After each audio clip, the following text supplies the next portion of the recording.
আসসালামু আলাইকুম রহমতুল্লাহি ওয়া বারাকাতুহু। নাজমুল এগ্রো ফার্মের পক্ষ থেকে সকলকে জানাই শুভেচ্ছা। খাদ্যের উপরে মেডিসিন ছিটানো হচ্ছে।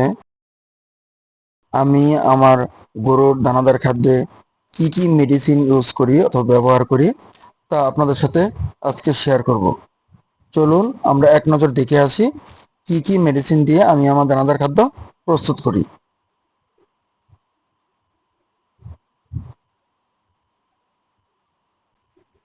আপনারা আমার হাতে দেখতে পাচ্ছেন, এটা হচ্ছে লাইসিন। তারপরে দিচ্ছি এখানে গ্রোথ, হাই গ্রোথ,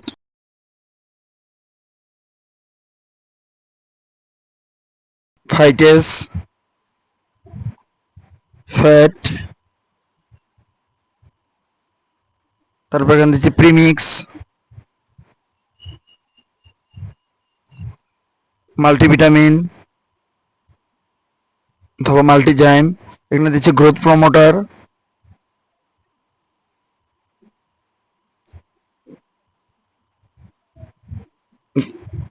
এখানে দিচ্ছি ভিটামিন প্রিমিক্স,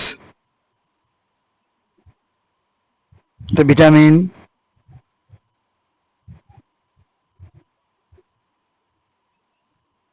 তারপরে এখানে দিচ্ছি লাইমস্টোন মানে চুনাপাথরের গুঁড়া, আর এটা দিচ্ছি ডিসিপি।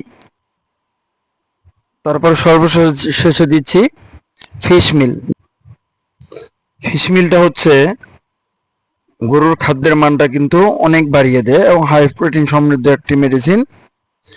তো এইভাবে মেডিসিনগুলো ছিটিয়ে দেওয়ার পর এইভাবে হাত দিয়ে যেন সবগুলো উপাদানের সাথে মিশ্রিত হয় ভালো করে, এজন্য হাত দিয়ে এভাবে এলোমেলো করে দেওয়া হয় যেন মেডিসিনগুলো এক পাশে পড়ে না থাকে অথবা এক জায়গায় দলা না হয়ে থাকে। তো এই ছিল আমার আজকের ভিডিও। আমি আমার খাদ্যের সাথে এই মেডিসিনগুলো ব্যবহার করি এবং সবগুলোই কিন্তু গরুর জন্য উপকারী।